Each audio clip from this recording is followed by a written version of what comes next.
a general de divisão do Exército Brasileiro, Helena Cerrado. Seu nome era sempre precedido pela palavra primeira. Primeira mulher a comandar um batalhão de infantaria, primeira a chefiar um regimento e, finalmente, a primeira mulher a se tornar comandante de uma divisão de infantaria de selva na linha de frente amazônica. Uma figura lendária.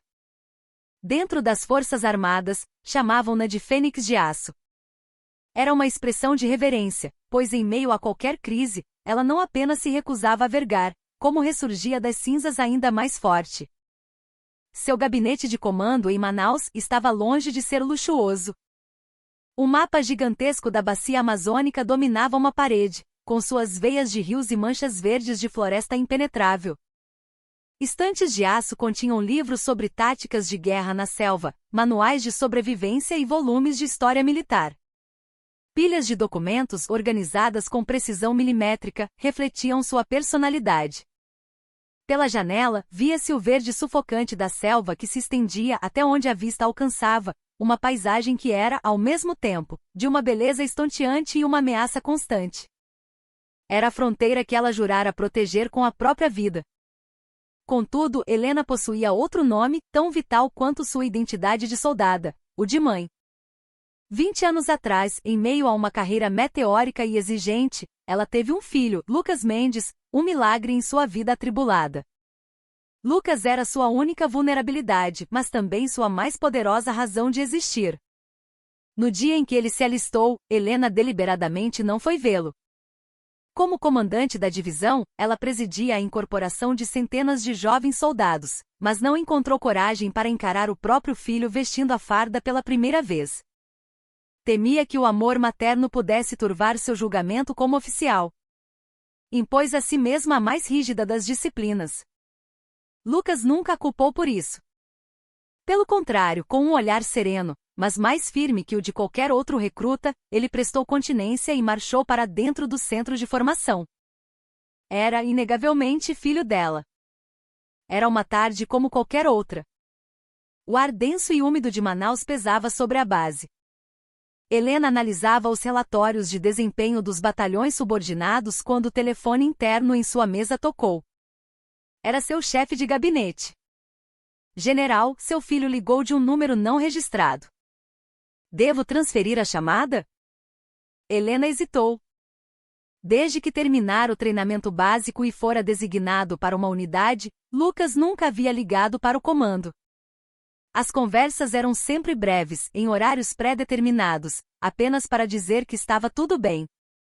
Uma premonição sinistra percorreu sua espinha como um calafrio gelado. Transfira.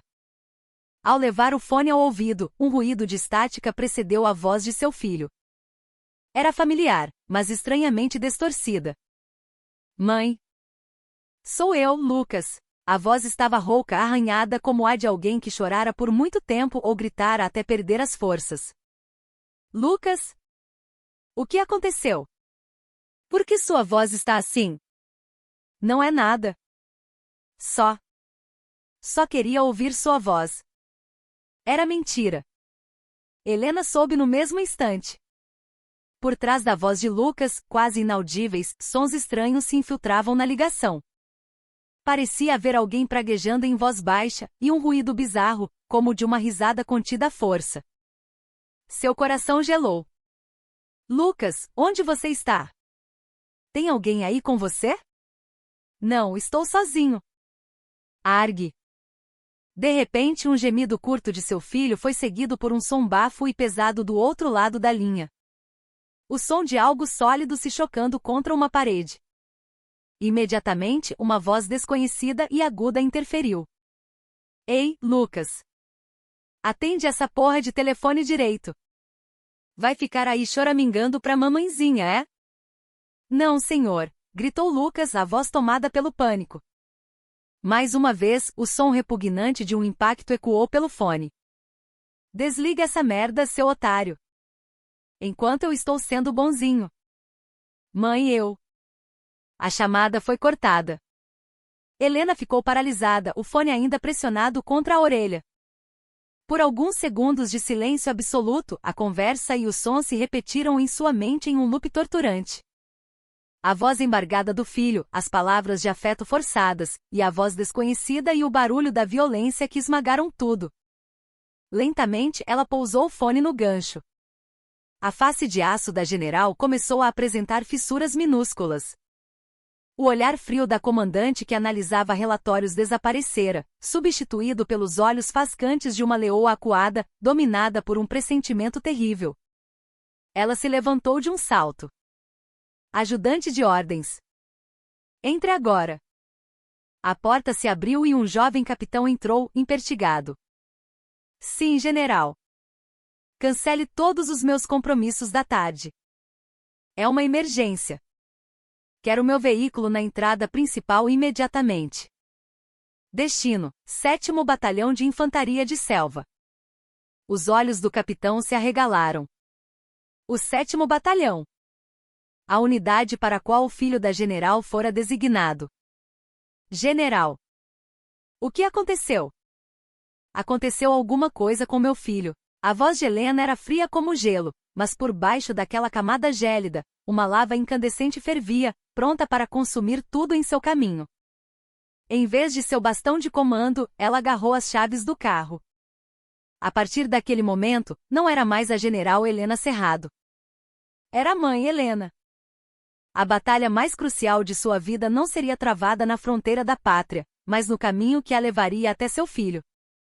O veículo de comando, um robusto jipe militar, rugiu para fora do quartel-general da divisão. Sentada no banco de trás, Helena mantinha um rosto impassível, o olhar fixo na paisagem que passava velozmente. A viatura verde-oliva parecia devorar o asfalto, e as árvores e placas na beira da estrada se transformavam em borrões indistintos. Mas ela não via nada. Apenas o gemido de dor do filho e o som da violência ecoavam em sua mente. Argue! Aquele som não fora um simples gemido. Fora o ruído de quem perde o fôlego diante de uma dor inesperada, o som da dignidade sendo esmigalhada. Helena cerrou os punhos com tanta força que as unhas cravaram na palma da mão. A dor era aguda, mas nada comparada à agonia que lhe perfurava o coração. Seu ajudante de ordens, o capitão Neves, observava-a discretamente pelo retrovisor. Em tempos normais, a general nunca demonstrava emoção. Mesmo quando uma operação falhava ou quando precisava repreender um subordinado, sua voz e expressão eram sempre firmes e impenetráveis. Mas agora seu rosto era uma máscara de fúria contida e uma ansiedade desesperada. Parecia o céu antes de uma tempestade devastadora. General, devo avisar o comandante do 7º Batalhão sobre sua visita, perguntou o capitão cauteloso. A visita de um general de divisão a uma unidade subordinada sem aviso prévio era algo extremamente raro. Se o motivo fosse seu filho, a base inteira entraria em polvorosa. Helena permaneceu em silêncio por um instante antes de responder em voz baixa: não. Não avise ninguém. Esta visita é extraoficial. Não estou indo como comandante, mas como a mãe de um soldado. Havia um tremor quase imperceptível em sua voz. O capitão Neves não fez mais perguntas.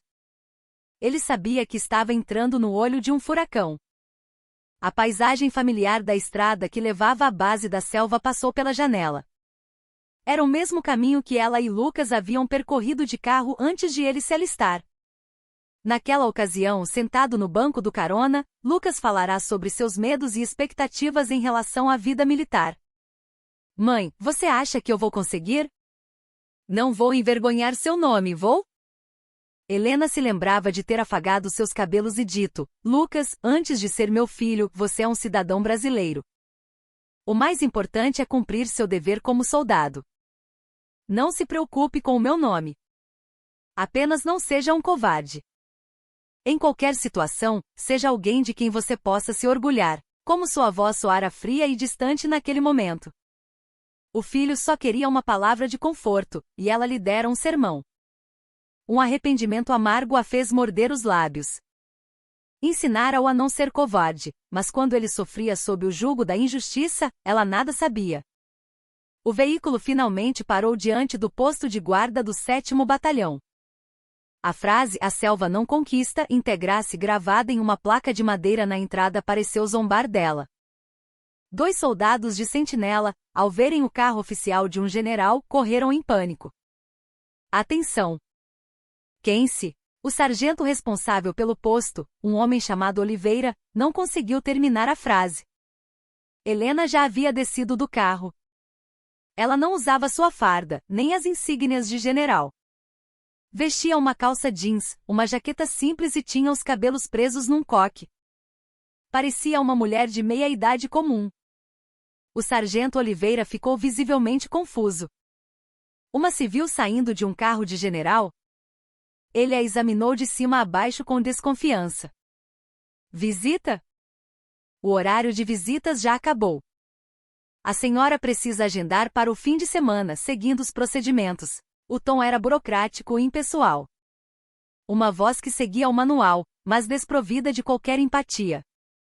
É um assunto urgente. Preciso ver o soldado Lucas Mendes, disse Helena, controlando a fúria em sua voz. O sargento soltou um risinho de escárnio. Minha senhora, aqui é um quartel do exército, não um lugar para fazer birra. Todo mundo tem uma emergência, todo mundo tem saudade do filho, mas todos seguem as regras. Volte outra hora. Fazer birra. As palavras a atingiram como adagas. Para uma mãe cujo sangue fervia com a possibilidade de seu filho estar sofrendo violência, ele falava de regras e procedimentos, humilhando-a. O olhar de Helena se tornou gélido. Regras. Ótimo. Então vamos seguir as regras. Ela tirou do bolso da jaqueta sua carteira de identidade militar e a colocou diante dos olhos do sargento. O fundo azul, as 2 estrelas de general de divisão e o nome Helena Cerrado, comandante da 7ª Divisão de Infantaria de Selva, atingiram as pupilas de Oliveira como um raio. O rosto do sargento ficou branco. Ele piscou paralisado, olhando da identidade para o rosto de Helena, como se seu cérebro se recusasse a processar que a senhora, a quem ele acabará de humilhar, era a comandante suprema de toda a sua divisão. Sargento Oliveira, disse Helena, a voz cortante como uma lâmina de gelo. Você tem 5 minutos. Informe seu superior imediato, o comandante do batalhão, sobre a minha presença e traga o soldado Lucas Mendes até este posto. Se em 5 minutos meu filho não estiver na minha frente, considere sua carreira militar encerrada hoje. Entendeu? Aterrorizado, o sargento tremeu e gritou quase num berro de pânico, sim, senhora. Entendido, general. Ele correu desajeitadamente para dentro do posto de guarda. Suas mãos, ao pegar o telefone, tremiam como varas verdes. No silêncio que se seguiu, Helena permaneceu imóvel. Atrás dela, o capitão Neves engoliu em seco. A fênix de aço finalmente abrirá suas asas. A tempestade que suas asas trariam estava apenas começando. No posto de guarda, após a saída apressada do sargento Oliveira, um silêncio pesado se instalou. Helena permanecia imóvel, o olhar fixo no final da estrada que levava para dentro da base, como se pudesse ver através dos prédios e da vegetação, diretamente para onde seu filho estava. A cada segundo que passava, a atmosfera ao redor do posto de guarda tornava-se mais fria e tensa. Os soldados da sentinela, que antes a olhavam com curiosidade, agora mal conseguiam levantar a cabeça. O peso do título general de divisão era esmagador. Um soldado comum poderia passar a vida inteira na corporação sem nunca encontrar um oficial de tal patente. E agora, uma estava ali na frente deles, sem aviso, ignorando toda a cadeia de comando. Pouco depois, o som de um motor de jipe em alta velocidade quebrou o silêncio. O veículo freou bruscamente diante do posto de guarda, e antes que a poeira baixasse, 2 oficiais praticamente rolaram para fora do carro. Um era um tenente-coronel de meia-idade e barrigudo, o outro, um jovem capitão. Eram respectivamente o comandante do 7º Batalhão, tenente-coronel Barros, e o comandante da companhia de Lucas, capitão Moraes. Com os rostos pálidos de quem acabará de receber a pior notícia de suas vidas, eles correram na direção de Helena. Apresentar armas. Comandante do 7º Batalhão, tenente-coronel Barros. A general, sentido. A saudação retumbante ecoou pelo pátio, mas suas vozes tremiam de medo. Helena não retribuiu a saudação. Apenas os mediu de cima a baixo com um olhar gélido. Vocês são os comandantes desta unidade? Sim, general. Mas... a que devemos a honra da visita sem aviso? Gaguejou o tenente-coronel Barros, suando profusamente. Seus olhos vagavam inquietos. O comportamento clássico de quem tem algo a esconder. Onde está o meu filho, o soldado Lucas Mendes? A voz de Helena era mecânica, desprovida de emoção, buscando apenas o fato. Ao ouvir a pergunta, os rostos de Barros e Moraes se contraíram. Eles se entreolharam rapidamente antes que o capitão Moraes desse um passo à frente. O soldado Mendes? Ele está descansando na enfermaria general. Ontem à tarde, durante o treinamento físico, ele torceu o tornozelo. Nada grave, apenas uma entorse leve. Com um pouco de repouso ficará bom logo. A resposta era fluida demais, ensaiada demais. Um sorriso de desprezo se formou nos lábios de Helena. Uma entorse no tornozelo? O som que ela ouvirá ao telefone não era de alguém com o tornozelo torcido. Torceu o tornozelo durante o treinamento físico, ela repetiu, cética. Isso mesmo, general. Ele é muito esforçado, acabou exagerando um pouco. Não há motivo para preocupação, disse Moraes, tentando parecer calmo, mas as gotas de suor que brotavam em sua testa o traíam. Helena decidiu que não perderia mais tempo com suas mentiras. Chega! Tragam o soldado Lucas Mendes à minha presença. Agora. Mas, general, ele precisa de repouso, tentou intervir Barros.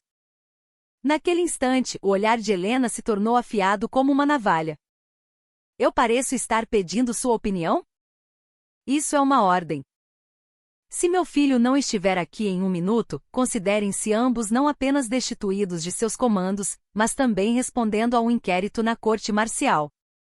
Entenderam? Sua voz carregava uma autoridade absoluta inquestionável. Barros e Moraes se calaram, olhando um para o outro com uma mistura de resignação e desespero. O capitão pegou o rádio e fez uma chamada. Sua voz era quase um choro. Pouco tempo depois, vindo do interior da base, surgiu a figura de um soldado mancando, amparado por outros 2. O coração de Helena despencou. Mesmo à distância era inconfundível. Era Lucas. Mas algo estava terrivelmente errado. Segundo o relatório dos oficiais, ele deveria ter machucado o tornozelo, mas suas pernas pareciam se mover normalmente. Em vez disso, metade de seu rosto estava grotescamente inchada, e seus lábios cortados e cobertos de sangue seco. Em seu pescoço, uma mancha roxa e escura era visível sob a gola da farda. Helena mal podia acreditar no que via. Aquele era realmente seu filho? O mesmo rapaz que deixará o centro de treinamento com um brilho saudável no rosto, apenas 1 mês atrás. Lucas viu a mãe parada perto do posto de guarda e parou abruptamente. Seus olhos se arregalaram, incrédulos. Logo em seguida, grossas lágrimas começaram a se formar. Ele mordeu o lábio, tentando desesperadamente contê-las, mas seus ombros tremiam sem controle. Helena caminhou lentamente em direção a ele. A cada passo, sentia como se o chão fosse desabar.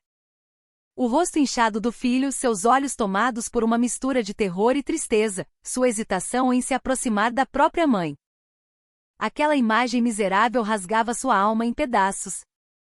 Quando finalmente parou diante dele, as palavras lhe faltaram.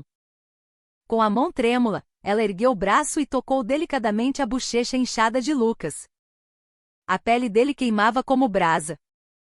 Mãe, a única palavra que Lucas conseguiu sussurrar. Naquele momento, Helena sentiu que toda a armadura de aço que a envolvera por décadas se desfazia em pó. Sem dizer mais nada, ela o puxou para um abraço apertado. O corpo do filho tremia como um galho seco. Lágrimas quentes mancharam sua jaqueta. Ela ergueu a cabeça e fuzilou com o olhar o tenente-coronel Barros e o capitão Moraes, que observavam a cena paralisados. Seus rostos estavam lívidos. Eles finalmente perceberam que não estavam diante de uma general, mas de uma leoa furiosa prestes a defender sua cria.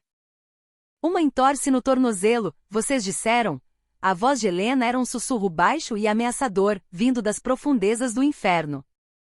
A máscara havia caído. Era hora de cobrar o preço em sangue.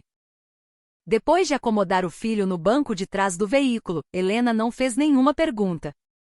Sabia instintivamente que Lucas não precisava de um interrogatório, mas de segurança e calma absolutas. Tirou sua jaqueta e cobriu os ombros trêmulos do rapaz. Lucas se encolheu no abraço da mãe, chorando silenciosamente como uma criança. Suas lágrimas continham a dor e o medo que suportara no último mês, e finalmente o alívio de estar seguro. Helena olhou pela janela. O tenente-coronel Barros e o capitão Moraes continuavam em posição de sentido, os rostos pálidos de pavor. Pareciam prisioneiros aguardando a sentença de morte. Capitão Neves chamou ela em voz baixa. Sim, general, respondeu o ajudante de ordens tenso no banco da frente. Chame a polícia do exército da divisão e o serviço médico. Agora. Ordene a PEC que isole esta base imediatamente. Ninguém entra, ninguém sai. Todos os envolvidos devem ser detidos. Diga ao serviço médico para preparar um helicóptero de evacuação. Meu filho não será levado ao hospital militar mais próximo. Ele vai para o hospital militar de área de Manaus. Sua voz era fria e decidida.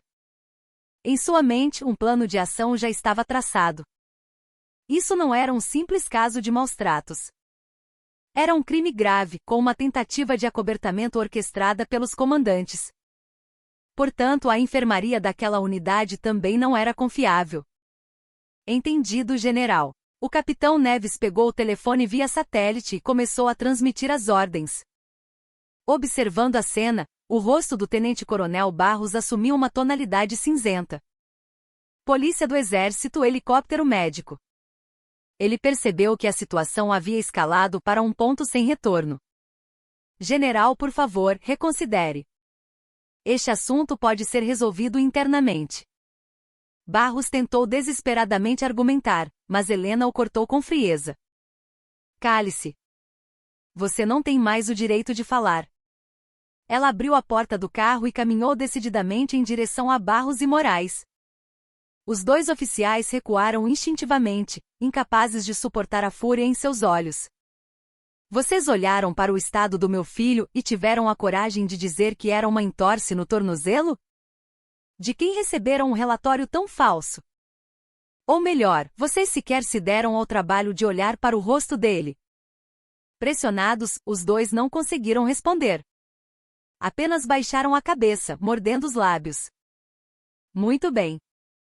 Então eu mesma vou verificar. Helena se virou e marchou em direção à enfermaria. Barros e Moraes a seguiram, atordoados. Os soldados da base observavam de longe, prendendo a respiração. Seus rostos expressavam uma mistura de medo e uma estranha expectativa. O cirurgião que finalmente removeria o tumor podre havia chegado. A enfermaria era um prédio antigo e mal conservado nos fundos da base. Ao abrir a porta, o cheiro de desinfetante se misturou com um odor de mofo. O enfermeiro de plantão e o médico militar se levantaram num salto, chocados com a aparição da general. Ignorando suas saudações, Helena ordenou que lhe trouxessem o prontuário do soldado Lucas Mendes. Tremendo, o médico vasculhou um arquivo e lhe entregou uma única folha. Paciente, Lucas Mendes. Diagnóstico, entorse do tornozelo direito. Tratamento, compressas frias e repouso. O registro era idêntico ao relatório do capitão Moraes. Helena pousou o prontuário e encarou o médico. O jovem oficial desviou o olhar. Você é o médico? Perguntou ela.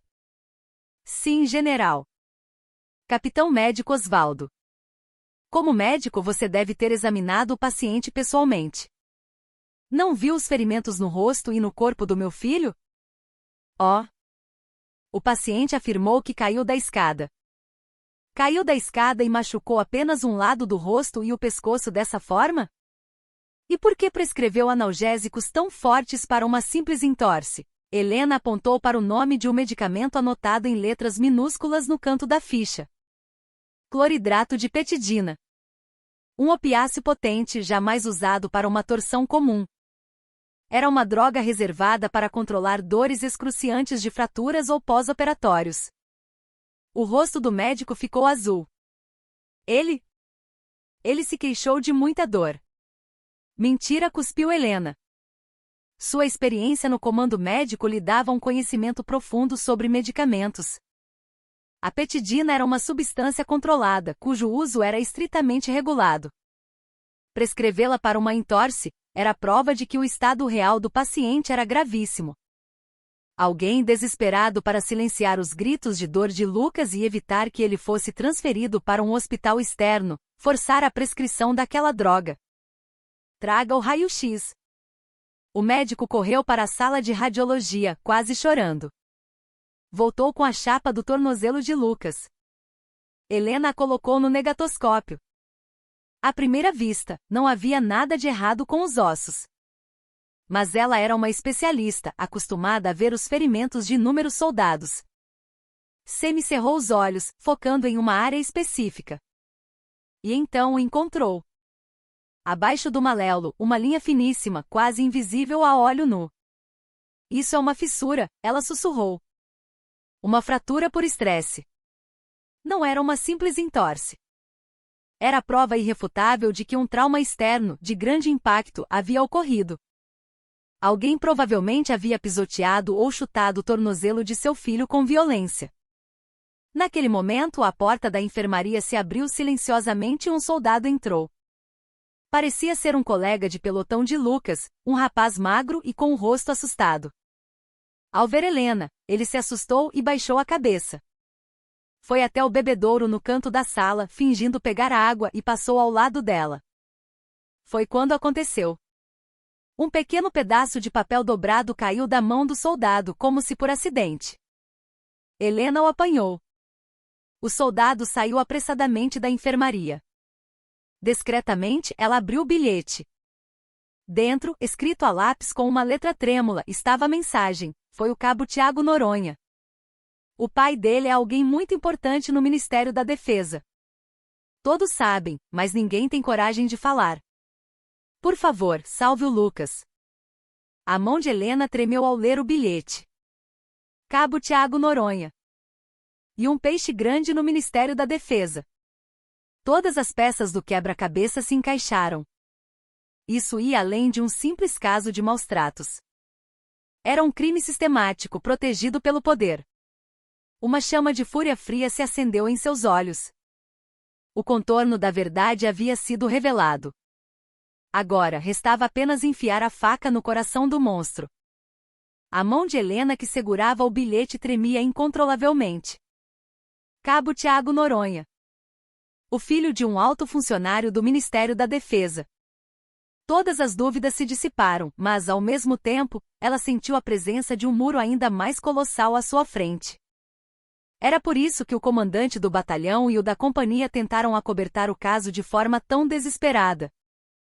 Era por isso que um jovem médico militar fora forçado a falsificar um prontuário, mesmo diante de evidências claras de agressão. A sombra de um poder imenso pairava sobre tudo aquilo. Ela guardou o bilhete no bolso e saiu da enfermaria com um raio-x em mãos. Do lado de fora, o tenente-coronel Barros e o capitão Moraes a aguardavam, ansiosos. Ao verem sua expressão gélida, engoliram em seco. Tenente-coronel Barros.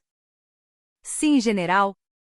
Você olhou para este raio-x e ainda consegue dizer que foi uma simples entorse? Helena enfiou a chapa na cara de Barros.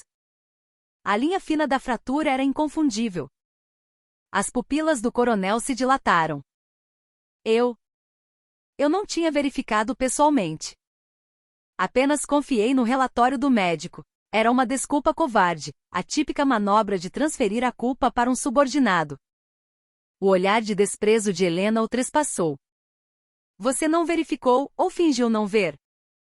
Talvez porque você sabe muito bem quem é o pai do cabo Tiago Noronha, não é? No momento em que o nome Tiago Noronha saiu dos lábios de Helena, os rostos de Barros e Moraes ficaram brancos como papel. Eles congelaram, como se tivessem visto um fantasma. O fato de ela saber de tudo era, para eles, uma sentença de morte. General. Do que a senhora está falando? Não tentem mais me enganar. A verdade que vocês tentaram esconder, eu mesma farei questão de revelar. A partir de agora, este caso está sob minha jurisdição direta e será investigado pela Polícia do Exército da Divisão.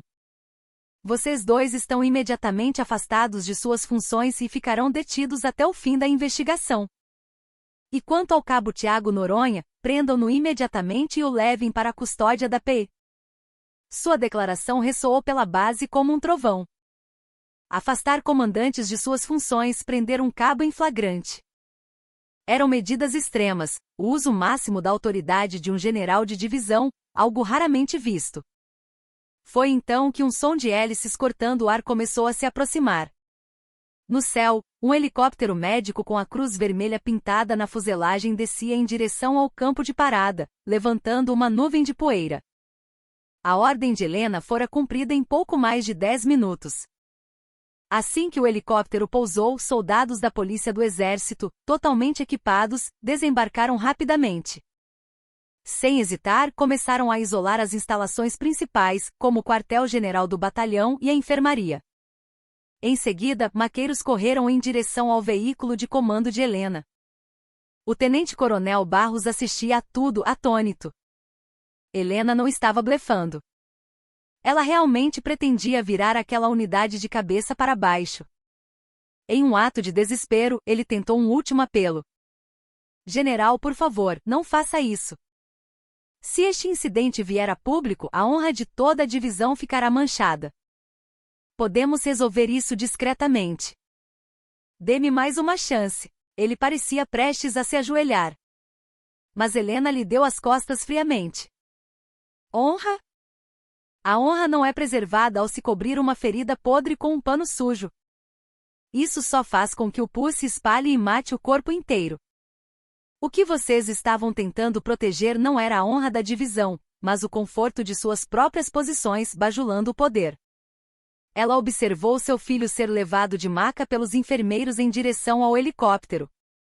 A figura frágil e vulnerável de Lucas incendiou seu coração. A escama invertida do dragão. A proibição absoluta que ninguém deveria ousar tocar. Aqueles homens haviam ousado tocar em sua escama invertida. Antes de embarcar, Helena chamou seu ajudante de ordens. Capitão Neves, entre em contato com meu superior, o comandante militar da Amazônia. Informe-o precisamente sobre onde estou e o que estou fazendo seguindo todos os protocolos. E transmita esta mensagem: não importa que tipo de pressão venha do Ministério da Defesa, eu irei até o fim para descobrir a verdade neste caso. Mesmo que uma faca seja colocada em meu pescoço, eu não recuarei. Entendido, general. Havia uma determinação feroz nos olhos do capitão. Ele já decidirá que seguiria aquela comandante até o fim. Helena subiu no helicóptero. A porta se fechou e a aeronave subiu aos céus com um rugido ensurdecedor. Olhando para a base que se tornava cada vez menor abaixo, ela fechou os olhos. A batalha que estava prestes a começar não era apenas para reparar a injustiça contra um soldado. Seria uma cirurgia delicada para remover um câncer alojado no coração da gigantesca organização que era o Exército. E a cirurgiã-chefe seria ela, Helena Cerrado. Ela arriscaria tudo o que tinha. Precisava vencer essa luta.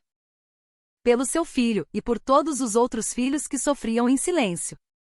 Otávio Noronha, diretor de logística do Ministério da Defesa. Seu escritório, localizado no último andar do prédio principal do Ministério em Brasília, tinha uma vista panorâmica para o eixo monumental. O tamanho e a vista de seu gabinete eram símbolos de seu poder. Responsável por todas as aquisições de material e contratos da indústria de defesa para o Exército, a Marinha e a Aeronáutica, o orçamento que passava por suas mãos era astronômico. Sua influência nos bastidores militares superava a de muitos generais de 4 estrelas. Chamavam-no de a mão invisível. Sua tarde tranquila, saboreando um café gourmet, foi interrompida por um telefonema. Era o general de exército Arthur Valença, comandante militar da Amazônia. Diretor, preciso falar com o senhor, disse o general, a voz do outro lado da linha estranhamente pesada e formal. Otávio franziu a testa. General Valença, que voz séria é essa? Não combina com você. O que houve? Hoje à tarde, a general Helena Cerrado, comandante da 7ª Divisão, fez uma visita de inspeção ao 7º Batalhão.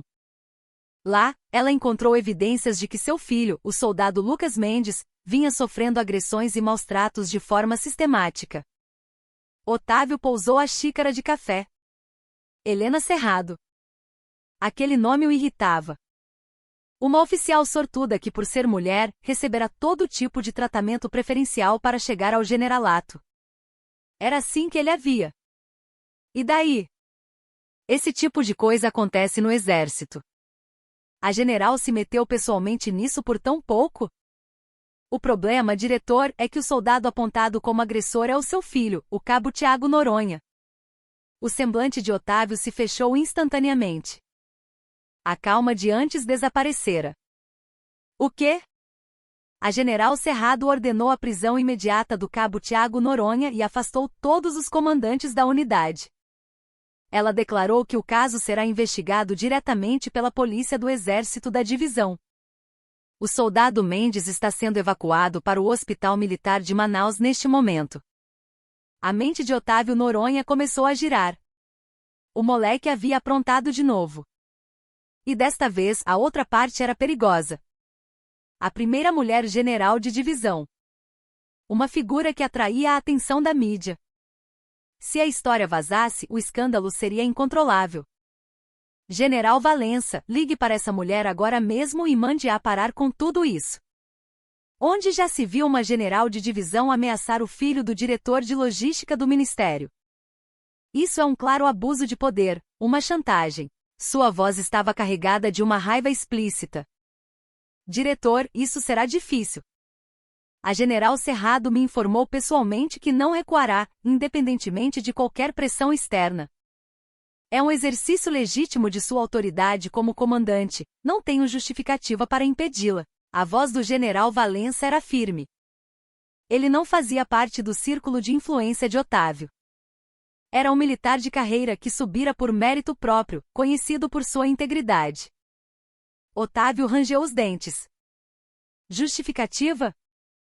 Justificativas se criam. General, se não quiser perder suas estrelas, pense bem no que vai fazer. Isso não é um pedido, é um aviso. Ele desligou o telefone na cara do general. Abriu uma gaveta e pegou uma agenda preta. Nela estavam anotados os contatos e os pontos fracos de figuras importantes do Ministério da Defesa, do Exército e do mundo político. Era a fonte do poder de sua mão invisível construída ao longo de décadas. Ele fez a primeira ligação. Para o corregedor-geral do Ministério. Sou eu, Noronha. Já soube do que está acontecendo na 7ª Divisão? A general Cerrado está usando o poder do cargo para resolver um problema pessoal do filho dela, arrastando o exército inteiro para a lama. É um caso de histeria, ela não sabe separar o público do privado. Mande uma equipe de inspeção para lá imediatamente e investigue o abuso de poder dela. Aliás, o simples fato de o filho dela ter sido designado para uma unidade sob seu comando já é suspeito de favoritismo.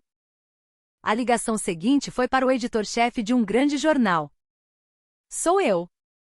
Tenho uma ótima pauta para você. O lado sombrio da primeira mulher general, Helena Cerrado. Cega por um problema com o filho, ela está transformando um quartel em um caos. Uma comandante autoritária. Não parece uma boa manchete? Quero isso na primeira página amanhã. Otávio não parou. Mobilizou toda a sua rede de contatos e poder para pressionar Helena. Sua estratégia era dupla. Por um lado, criar uma campanha de difamação na mídia, pintando-a como uma mulher descontrolada que colocava o exército em risco por vingança pessoal. Por outro, usar os canais oficiais do ministério para questionar sua autoridade como comandante. A violência cometida por seu filho não lhe importava nem um pouco. O que importava era proteger seu próprio poder e sua reputação. Ele queria que aquela mulher, Helena Cerrado, aprendesse da maneira mais dura qual era o preço de tocar em seu filho. Depois de terminar as ligações, Otávio se aproximou da janela. A paisagem noturna de Brasília, com suas luzes brilhantes, parecia um vasto império a seus pés. Ele se via como o rei daquele império. Helena Cerrado. Pode se achar uma fênix, mas não vai escapar das minhas mãos, murmurou ele com um sorriso vitorioso. A mão invisível começara a se mover. Uma teia de intrigas gigantesca se estendia em direção a Helena e seu filho, a caminho do hospital. Mas Otávio Noronha se esquecia de um detalhe crucial. É no momento de maior perigo que a fênix arde com a chama mais brilhante. E o amor de uma mãe é um fogo tão intenso que pode queimar qualquer teia, não importa quão poderosa seja. A emergência do Hospital Militar Diária de Manaus parecia um campo de batalha. Gemidos de dor, passos apressados da equipe médica e o som agudo dos monitores se misturavam em um caos ensurdecedor. Helena segurava firmemente a mão do filho enquanto observava os primeiros socorros. Lucas, deitado na maca com o torso nu, era a imagem da desolação. Sua pele clara estava coberta de hematomas roxos e escuros, como se não houvesse 1 centímetro de pele intacto. Especialmente em suas costelas e costas, marcas de golpes repetidos formavam faixas de sangue pisado. Pareciam as feridas de um animal atacado por uma fera. Um jovem médico residente, ao examinar o corpo de Lucas, sobressaltou-se e olhou para Helena. General. Isso não é uma simples agressão. Suspeito de hemorragia interna. Precisamos fazer uma tomografia imediatamente. Helena sentiu em silêncio. Seus olhos registravam cada marca no corpo do filho. Cada um daqueles hematomas representava horas de sofrimento que ele suportara sozinho. A ideia fez seu coração se estilhaçar. Mesmo com dor e semiconsciente, Lucas apertou a mão da mãe com mais força. Mãe. Me desculpe. Por minha causa. Não, interrompeu Helena. Você não tem que se desculpar por nada. Os errados são aqueles que fizeram isso com você e os que fingiram não ver. Não se preocupe com nada. Concentre-se em se recuperar. O resto sua mãe vai resolver. Sua voz era infinitamente gentil, mas a determinação por trás dela era mais dura que o aço. Enquanto Lucas era levado para a tomografia e outros exames, Helena esperava no corredor, a ansiedade corroendo-a por dentro. Sua mente estava a mil. O nome no bilhete: Tiago Noronha. E seu pai, Otávio Noronha, diretor de logística. Um dos homens mais poderosos do exército. Um adversário formidável. Ela sabia que por causa disso poderia perder tudo o que construiu em sua vida. O título de primeira mulher general, o restante de sua carreira. Tudo poderia virar fumaça. Mas ela não sentia arrependimento nem medo. No momento em que viu as cicatrizes no corpo do filho, ela se tornou alguém que não tinha mais nada a perder. Foi quando o capitão Neves se aproximou, o rosto tenso, segurando um tablet. General, temos um grande problema. Artigos estranhos começaram a aparecer na internet. Na tela, manchetes de vários portais de notícias piscavam. Exclusivo: General Cerrado causa caos em unidade militar por causa do filho. A outra face da Fênix de Aço: abuso de poder e vingança pessoal. Ministério da Defesa avalia abrir investigação sobre conduta da General Cerrado. O conteúdo das matérias era praticamente idêntico, como se tivessem sido combinados. Acusavam Helena de perder a razão, de usar seu cargo para fins pessoais e de minar a disciplina militar. Otávio Noronha começara a agir. Era um ataque rápido e coordenado, mais veloz do que ela esperava. General, isso é uma campanha de difamação. Com certeza é obra do diretor. Como devemos responder? Helena percorreu as manchetes com um olhar frio. Então disse em voz baixa: não vamos responder. O quê? Mas se deixarmos assim. No momento em que eu entrar nessa briga de lama, cairei na armadilha deles. É exatamente isso que eles querem, transformar a essência deste caso na histeria de uma mãe protegendo o filho. Não vou dançar conforme a música deles. Ela fechou os olhos. Nossa arma mais poderosa é a verdade. E a verdade está gravada no corpo do meu filho, que está sendo examinado naquela sala. Vamos esperar os resultados. Os fatos vão silenciar todas as especulações. Seu julgamento era frio e preciso. Uma resposta emocional só daria mais munição ao inimigo. Pouco depois, o médico responsável pelos exames veio em sua direção, o semblante grave. General, os resultados saíram. O soldado Mendes tem 3 costelas com fissuras e observamos uma hemorragia interna causada por uma ruptura no baço. Se não for para uma cirurgia de emergência agora, ele pode não sobreviver. Costelas fraturadas. Ruptura do baço. O mundo de Helena girou. Não fora uma agressão, fora uma tentativa de homicídio. Se ela tivesse chegado um pouco mais tarde, poderia ter perdido o filho para sempre. O sangue em suas veias gelou. A cirurgia. Ele vai ficar bem? Sua voz tremeu. A fênix de aço, pela primeira vez na vida, implorava a alguém. Faremos o nosso melhor. Mas prepare-se para... O médico não conseguiu terminar a frase. Uma voz grave e autoritária soou atrás de Helena. Ele tem que ficar bem. Essa é a sua missão. Helena se virou. Ali, com um rosto sério, estava o general de exército Arthur Valença, comandante militar da Amazônia.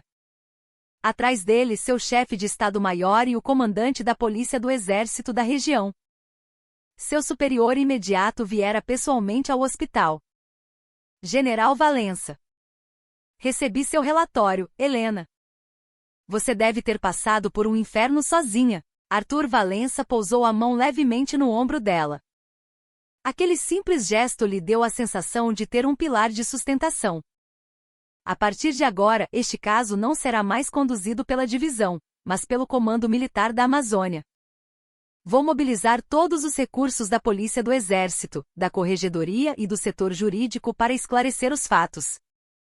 Eu mesmo vou bloquear qualquer pressão externa. Você, Helena, fique aqui como mãe e cuide do seu filho. O olhar do general Valença era inabalável. Apesar da pressão de Otávio Noronha, ele decidirá ficar do lado de Helena para proteger sua subordinada e a honra do exército. Obrigada, general. Helena curvou a cabeça, com o coração cheio de gratidão. Era como ver um raio de luz na escuridão.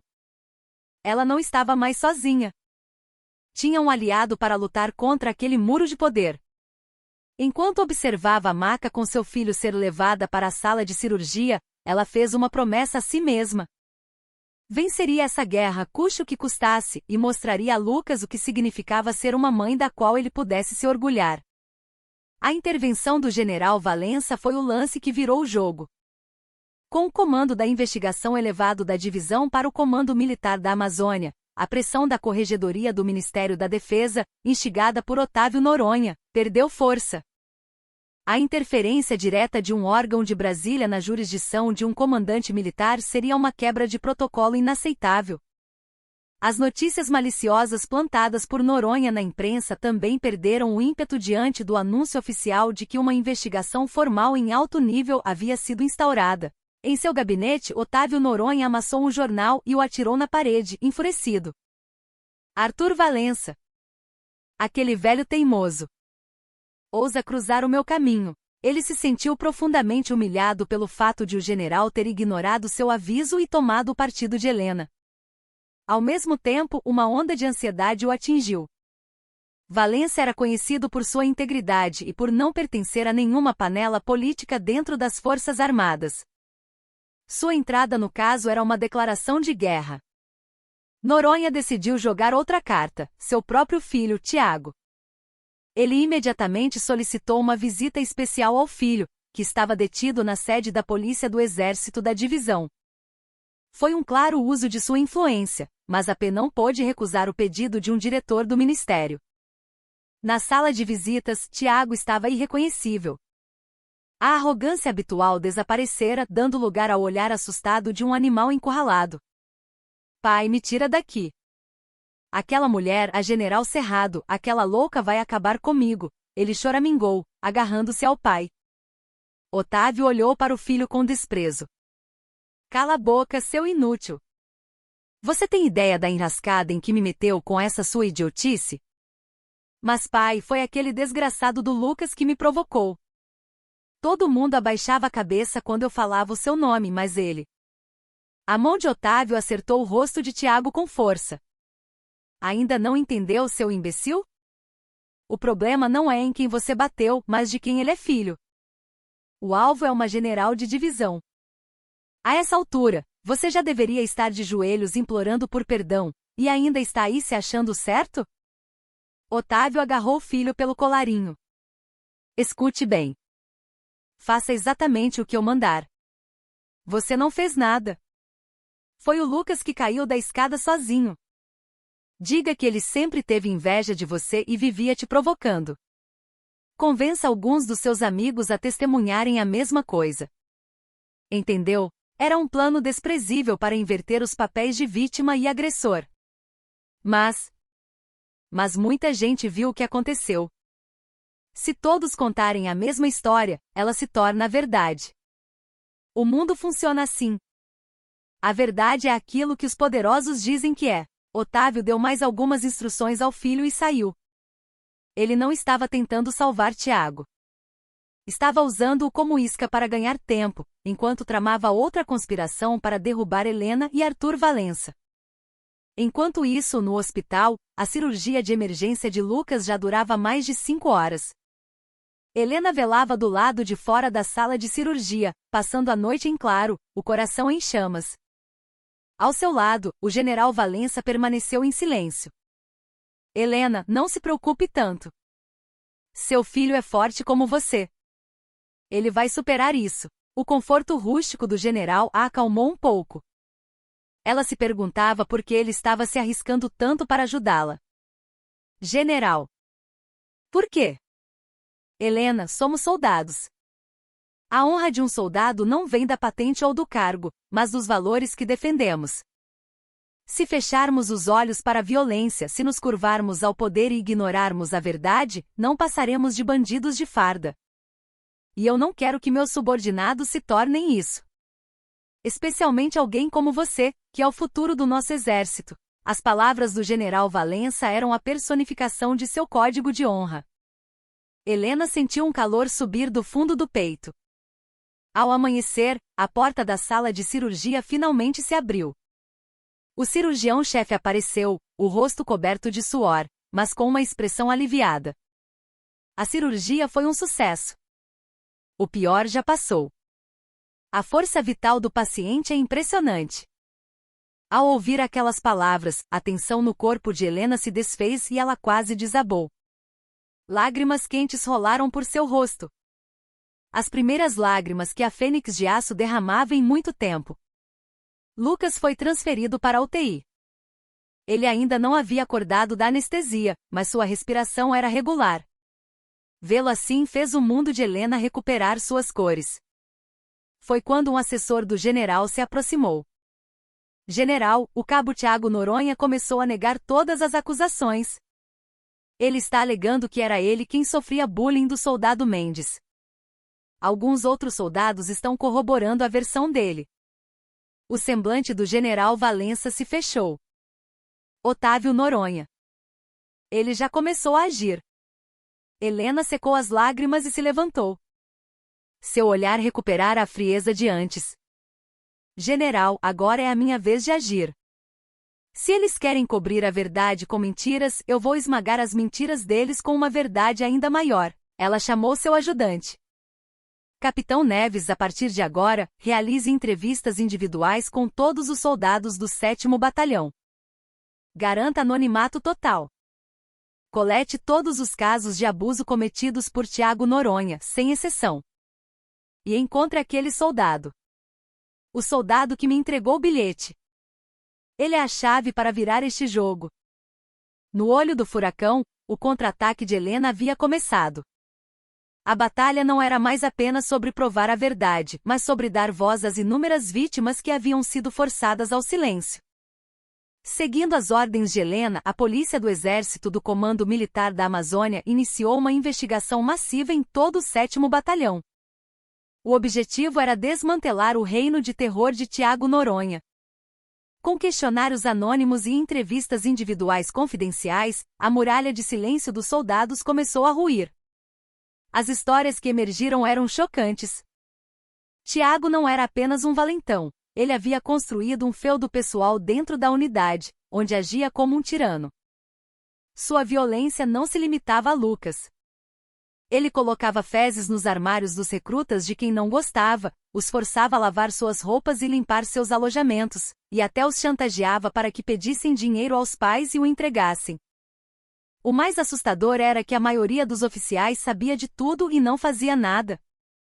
Cientes de que o pai de Tiago era um peixe grande em Brasília, eles temiam as consequências e preferiam ignorar seus crimes. Alguns chegavam a bajulá-lo para ganhar seu favor. A unidade estava podre até a raiz. Apesar dos inúmeros testemunhos, faltava a prova definitiva, um relato ocular da agressão contra Lucas. Mas os soldados, com medo de retaliação, evitavam dar o testemunho crucial.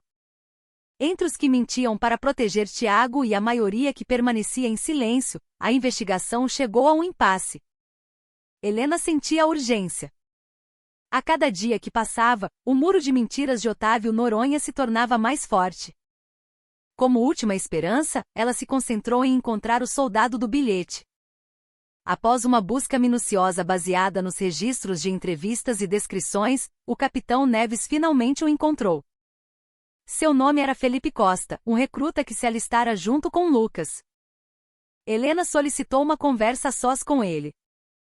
Em uma pequena sala de interrogatório sem janelas, ela se sentou de frente para o jovem soldado, que tremia e não ousava levantar o rosto. Soldado Felipe Costa chamou ela. Os ombros de Felipe se contraíram. Levante a cabeça e olhe para mim. Relutantemente, Felipe ergueu o rosto. Seus olhos estavam cheios de medo, como se ele se culpasse por toda a confusão. Agradeço pelo bilhete que você me deu. Sua coragem salvou a vida do meu filho. A voz de Helena era calorosa, mas Felipe continuava em silêncio. Eu sei do que você tem medo. Tem medo do Tiago. Do pai dele. E da vingança que sofrerá quando voltar para a unidade. Estou certa? Felipe assentiu, lágrimas brotando em seus olhos. Felipe, não vou forçá-lo a testemunhar. A decisão de falar o que viu é sua.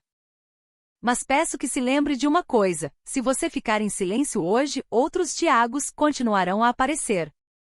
E outras vítimas, como você ou como meu filho, continuarão a sofrer.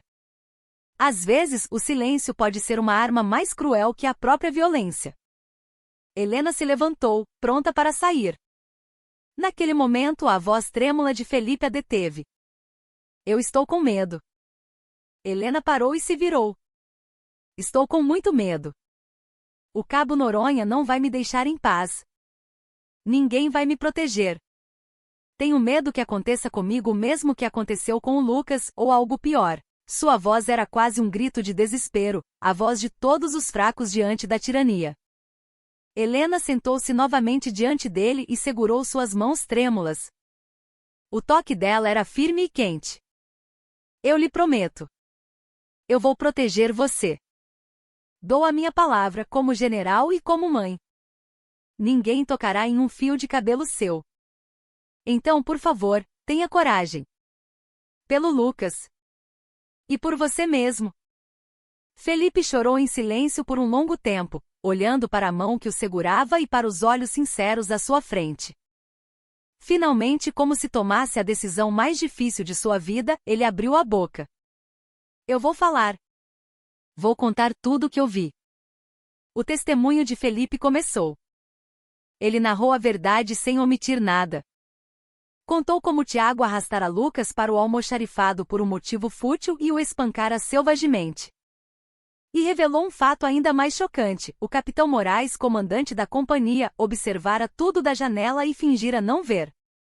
Seu depoimento foi gravado e se tornaria a arma mais poderosa para demolir o castelo de mentiras de Tiago e Otávio Noronha. A coragem de Felipe abriu uma brecha na barragem do medo. Inspirados por ele, outros soldados começaram a falar. A verdade, antes represada, jorrou com força total. Ao sair da sala, Helena olhou para o céu. Havia esperança. Mas ela sabia que a verdadeira batalha estava apenas começando. Como usar aquelas provas para derrubar a fortaleza chamada Otávio Noronha? Esse era seu desafio final. O testemunho de Felipe e as confissões que se seguiram mudaram completamente o curso da investigação. As provas coletadas pela Polícia do Exército confirmaram as agressões sistemáticas de Tiago Noronha, a extorsão de dinheiro e o acobertamento por parte dos oficiais da unidade.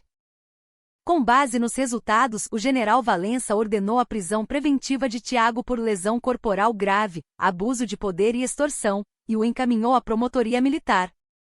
O tenente-coronel Barros e o capitão Moraes também foram indiciados por prevaricação e falso testemunho, com recomendação de expulsão das Forças Armadas. A notícia foi amplamente divulgada pela imprensa. A opinião pública que antes criticava Helena virou da noite para o dia. Ela deixou de ser vista como uma comandante vingativa para se tornar uma heroína lutando contra a corrupção interna do exército. O castelo de mentiras de Otávio Noronha desmoronou. Encurralado, Noronha partiu para um último e desesperado ato. Usou toda a sua influência para pressionar a promotoria militar e o tribunal, tentando reduzir a pena do filho e evitar que seu nome fosse ligado ao caso. Chegou a pedir uma audiência privada com o ministro da Defesa, argumentando que o escândalo poderia abalar o moral da tropa e se tornar uma ameaça à segurança nacional. Mas suas tentativas foram em vão. O general Valença, desde o início, havia mantido o comandante do exército informado de cada passo, criando um escudo protetor. O próprio comandante do exército estava determinado a usar o caso para fazer uma limpeza e restaurar a honra da instituição. O poder de Otávio Noronha, que ele julgava absoluto, se desfazia como um castelo de areia diante da força da justiça. Enquanto isso, Lucas se recuperava rapidamente e foi transferido da UTI para um quarto normal. O cuidado da mãe e o apoio dos colegas fizeram a diferença. Mãe perguntou Lucas um dia: "Você não está perdendo muita coisa por minha causa?" Helena sorriu, segurando sua mão. "Lucas, por sua causa, eu ganhei muito mais do que perdi. Este incidente me fez perceber o que eu realmente devo proteger. Não são as estrelas no meu ombro ou um cargo de prestígio, mas sim estar do lado dos fracos que sofrem com a injustiça, como você. Essa é a verdadeira missão de um soldado." Mãe e filho se olharam e sorriram. No fim do túnel escuro, eles se tornaram a maior força um do outro. Dias depois, o julgamento militar começou. No banco dos réus, Tiago Noronha ainda negava a maioria das acusações. Mas as provas da promotoria eram esmagadoras. Dezenas de testemunhas, extratos bancários que comprovavam a extorsão, e, acima de tudo, o depoimento emocionado de Felipe Costa, que, como testemunha-chave, contou em lágrimas tudo o que presenciou. "Naquele dia eu não vi um soldado. Vi uma besta selvagem. E senti vergonha de mim mesmo por ter ficado em silêncio. Estou aqui hoje porque não quero que ninguém mais passe pelo que eu e meu amigo Lucas passamos." Seu testemunho corajoso comoveu a todos no tribunal. Helena assistiu a tudo em silêncio. Ela sentia que a vitória estava próxima. Mas seu objetivo ia além da punição de Tiago. A guerra só terminaria quando o rei que permitiu tudo aquilo, Otávio Noronha, fosse arrancado de seu trono. Ela fez uma proposta silenciosa ao general Valença. Era a adaga final que cortaria a garganta de Noronha. Enquanto o julgamento de Tiago prosseguia, Helena e o general Valença preparavam uma operação secreta. O objetivo era ir além dos crimes de Tiago e expor a vasta rede de corrupção de seu pai. Helena intuía que o desespero de Noronha em abafar o caso do filho escondia algo muito maior. O general Valença montou uma equipe de investigação especial e secreta. O alvo: todos os contratos de material militar e seleção de fornecedores em que Otávio Noronha esteve envolvido nos últimos anos. A investigação revelou que uma parte significativa do dinheiro que Tiago extorquia dos recrutas era usada para comprar ações de uma pequena empresa de defesa, a K-Defesa. Esta empresa, embora nova, vinha ganhando sucessivos contratos para fornecer equipamentos de combate na selva, superando grandes corporações. A lista de acionistas da K-Defesa estava repleta de parentes da esposa de Otávio Noronha.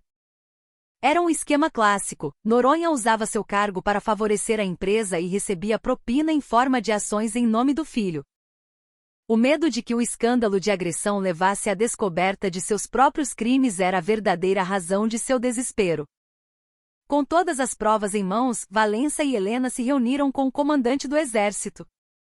O escândalo era tão grave que chegou ao conhecimento do presidente da República, que autorizou uma investigação conjunta do Ministério da Defesa e da Polícia Federal.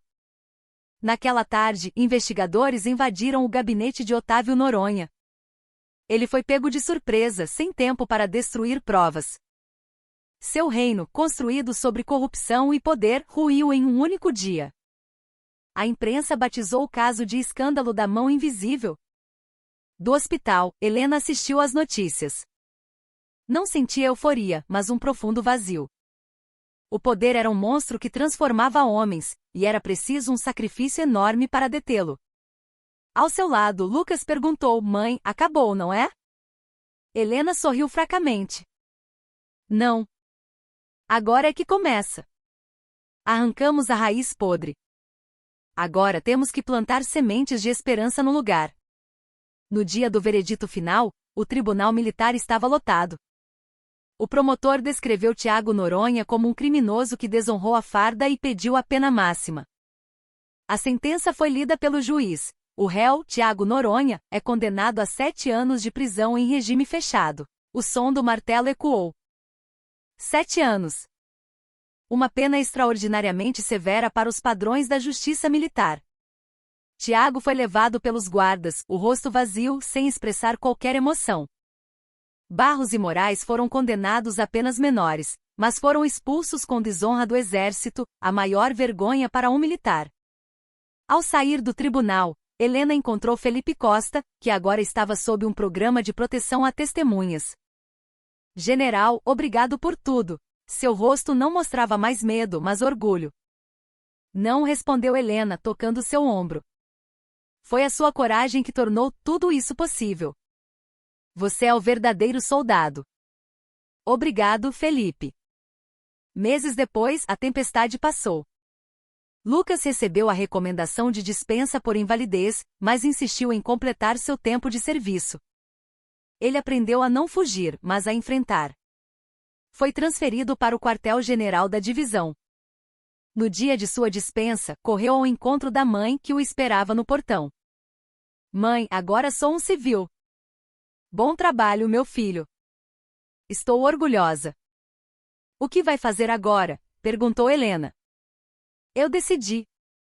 Quero ser policial."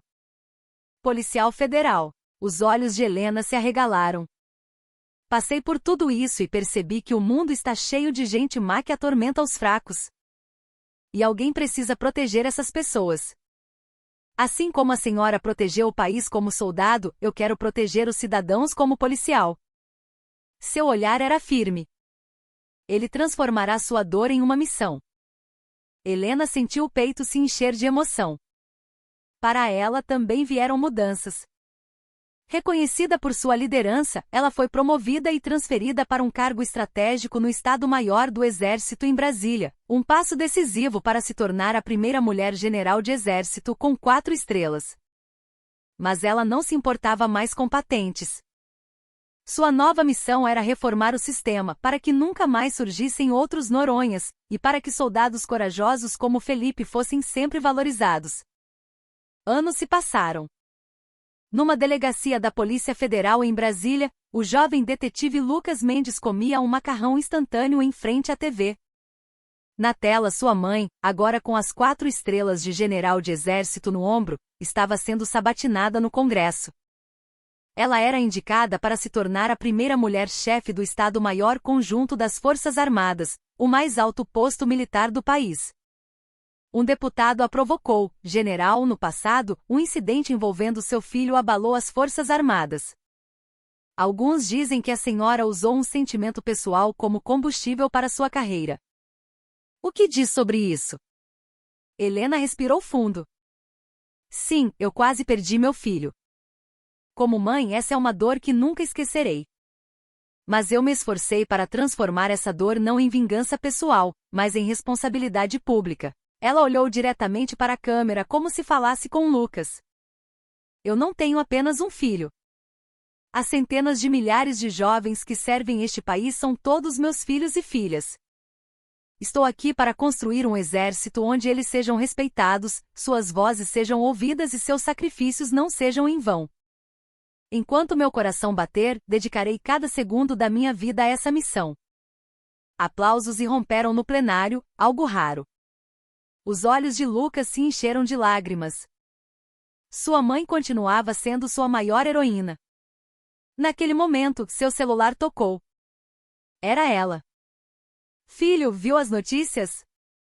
Eu não fui incrível, disse a voz, não da general, mas da mãe. Lucas riu. A senhora foi a melhor mãe. Minha heroína para sempre. Eu sei. Já comeu? Não pule refeições.